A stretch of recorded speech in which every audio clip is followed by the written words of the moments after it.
Please welcome Pope Urban II. On a chilly November day in 1095, a great throng of people assembled in a large field outside the town of Clermont in central France.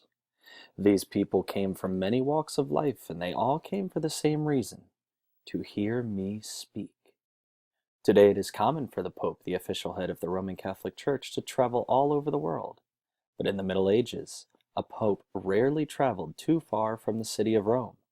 My appearance in Clermont, therefore, was a very special event, and no one wanted to miss it. I had come to Clermont 2 weeks earlier to preside over a general church council, during which various topics, such as the need to end the fighting among Christian princes and to strengthen the peace of God and the truce of God, had been discussed. Then on the morning of Tuesday, November 27th, I announced that I had something important to say, not just to the assembled bishops, but to everyone in the vicinity of Clermont. A wooden platform was set up in a nearby field, and a large crowd soon began to gather. Because the surviving records are unreliable, we do not know exactly what I said on this occasion, but it is possible to reconstruct the essence of my speech. I began by flattering my listeners. Frenchmen, I said, were of a noble race, chosen and beloved by God. Then, speaking in French, my native tongue, I announced that distressing news had reached me from Constantinople. The Turks, an accursed race, I said, had conquered nearly all of Palestine, making it impossible for Christians to travel safely to the cities of Jerusalem and Bethlehem. I continued by saying that the Franks, a people distinguished for purity of faith and military power, should rescue the Holy Land. In vivid detail, I went on to describe the brutal behavior of the Turks, a race utterly alienated from God, I said.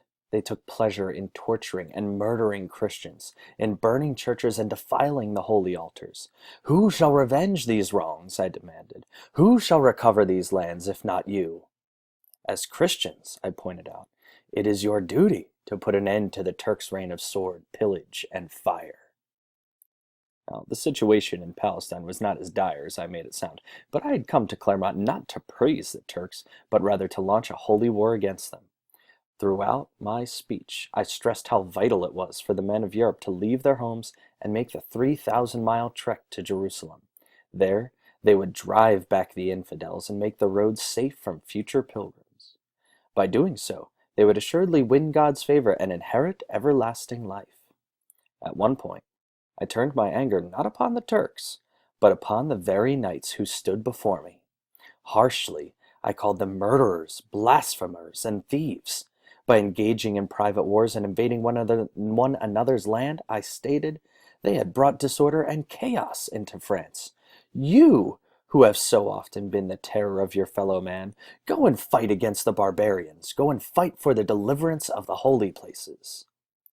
The Turkish menace aside, I had another reason for launching a crusade to Palestine. For more than 40 years, the Church of Rome had been at odds with its sister church in Constantinople. The Eastern or Orthodox Christians did not agree with those of the Western Church on certain religious matters, nor were they willing to acknowledge me as their spiritual leader. But I wanted to reunite the two churches. Therefore, when the Emperor of Constantinople appeared to me for military aid, I saw an opportunity. I hoped that sending aid to the Eastern Roman Empire would encourage the Eastern Church to realign itself with the Western Church. Then I, as Pope, could reaffirm my position as the head of all Christian nations. Mwahaha! Near the end of my speech in Clermont, a cry went up. Dieu le veut. God wills it. Dieu le veut. The crowd took up this inspired cry. It was at this moment, some historians say, that the first crusade was born. Yes, I answered, it is the will of God. Then, dramatically, I held up a crucifix for all to see. The cross, I explained, was to be the symbol of the army of Christ. Worn upon the shoulder or chest, it will increasingly remind you that Christ died for you, and that it is your duty to die for him. By the time my speech came to an end, a great wave of excitement had swept over the crowd. Merchants and knights, peasants and bishops, every man, it seemed, was ready to take the cross and march to the rescue of Jerusalem. In the months to come, my message was carried far and wide, stirring up tremendous enthusiasm. Imagine a crusade to free the place where Jesus Christ was buried. To the people of Europe, this idea was irresistible. By combining the spirits of warfare and religious devotion, and turning the resulting energy on foreigners, I started a movement that was to affect the course of history for the next 200 years. And so today in class, guys, we're going to take a look at what Pope Urban II came up with when he spoke about this particular crusade. And in fact, he's going to inspire a whole bunch of crusades, anywhere from 8 to 18, depending upon the source that you're looking at. Now, during this time period, you're talking about 200 years, and in reality, you could take an entire course about the Crusades. But for our purposes, we're just going to focus on a couple of them, specifically the first four. Those are the ones that most historians consider to be the most essential for historic knowledge.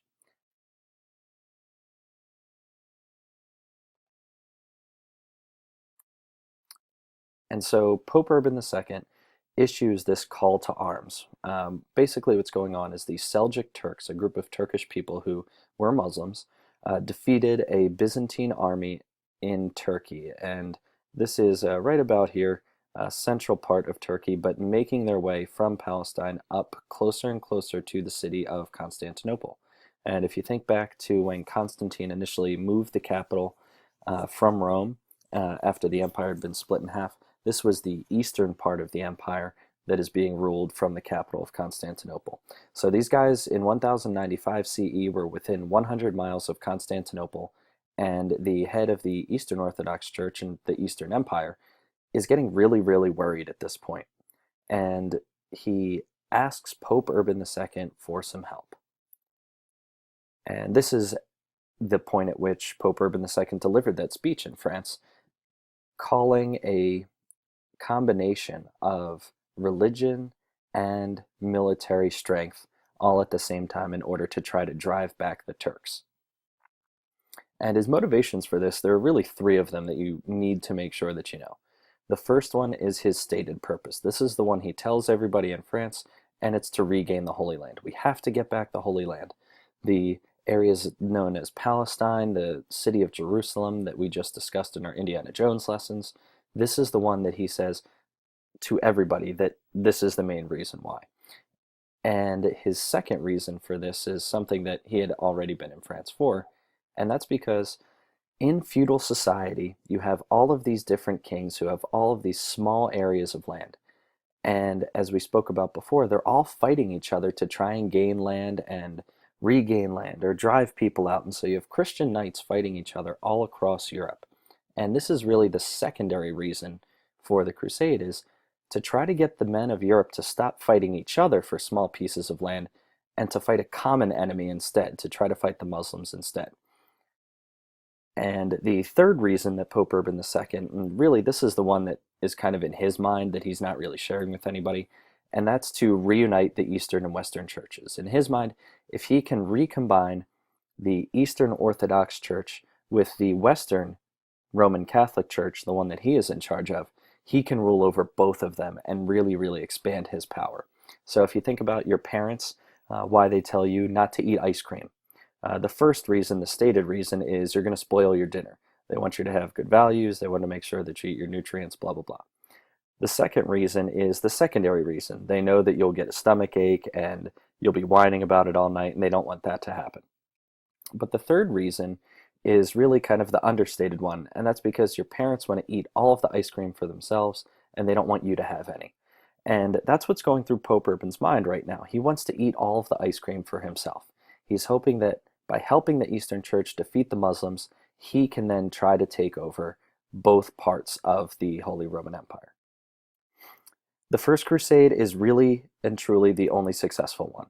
The whole stated goal was to regain the Holy Land, and the first one is the only one that does it. Now, in doing so, these Christian knights massacred both Jews and Muslims, so that kind of goes against just this idea of fighting Muslims. But Again, the Jews are in small numbers, and so that makes it really difficult for them to stand up to any of these other religious groups. After that's done, though, most of the Crusaders go home, and that makes it really hard to defend the land that they just gained. Most of the Muslim groups that they defeated during this time weren't really united, and so that made them easier to defeat. But you can see the roots here, as most of these groups, led by these larger kings, ended up crossing over at Constantinople, made their way south into what is eventually known as the Papal States, including the city of Jerusalem, and then regaining Jerusalem. The Second Crusade, a little while later, the Muslims recapture one of those Papal States, and so a Second Crusade happens, and the Muslims defeated some French Crusaders at Damascus and Syria, so it wasn't really 100% successful. Third Crusade, this one's really interesting because we have two incredibly important characters. One is Salah al-Din, or known as Saladin by the Crusaders, and he's the Muslim leader. This is the first time that we see a lot of these Islamic groups fight together. It's really the first time that happens, and he's notable for a variety of things, including the fact that he shows mercy to those whom he conquers, and he captures Jerusalem in 1187, but is really tolerant of Christians and Jews living in Jerusalem at the time. The Third Crusade then is led by Richard I of England, also known as Richard the Lionheart, and he's getting close, and 4 years later he recaptures one of the Papal States at Acre and meets Salah al-Din at Jerusalem. They both know it's going to be a really, really deadly affair. They both know it's going to cost a lot of lives to lay siege to the city of Jerusalem. People within the city as well as the Islamic warriors are all going to be in a lot of danger, and so they come up with a peace treaty instead. They're both very, very smart men, both very smart military leaders, and that's their solution.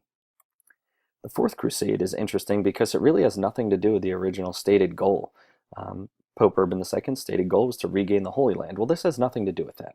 The King of Venice, a trading empire at the time, is concerned that he's losing some wealth and Constantinople is gaining it. As a result, he issues a crusade to have Christians from the West, from Italy, fighting Christians from the East, these Eastern Orthodox Christians, and so many of them are slaughtered by Roman Catholics during this time. And I'm going to call this one the last successful crusade, but in reality, it's not successful in terms of the overall stated goal of the Crusades. It doesn't really last that long, and it doesn't really regain the Holy Land. It just makes a lot of money for the King of Venice. So what's the aftermath? This is really what's important here. We started out previously with chaos going on in Europe, and that's what leads to feudalism. So you have all of this power spread to a bunch of different lords and kings all over the place, but after the Crusades, power starts to shift. People gained notoriety during the Crusades. People gained land during this time. People became rich. And the people who became rich are these kings. And so we see power shift from lords on the manors to now these kings that own much more land than ever before. And this is a real movement away from feudal society into these larger monarchies that you tend to think about with medieval Europe. This is also, and this is really the biggest thing, the Dark Ages begin to come into the light. We start to see a shift into the Renaissance. About 1300 to 1450, the late Middle Ages, we start to see Europe begin to pull itself away from just learning about how to kill each other and start to learning about their cultures and start to appreciate the arts and start to appreciate architecture. And this is because all of that movement of people during the Crusades is leading to an exchange of ideas, and that's really what allows learning to take place. Just very briefly talking about the three religions that we discussed. The Christians in the Crusade, they are trying to aid the Eastern Empire, add wealth, and also Pope Urban II is going on a power trip. But the results, they gain and lose the Holy Land, but we see that spread of ideas. Culture, money, clothing, products, like coffee and sugar that they see for the first time in Europe. For the Muslims, they defend and then regain the Holy Land, and they actually take Jerusalem all the way up until the end of World War I when the British take it over. We see for the first time the uniting of all Muslims, leading to the Turkish Empire that is then created, also ending after World War I. The Jews really didn't fight in the Crusades, but they did become persecuted by both sides. They were forced into a variety of unworthy jobs, and we see the spread of anti-Semitism across Europe that lasts for a very long time. And that ends the lesson on the Crusades.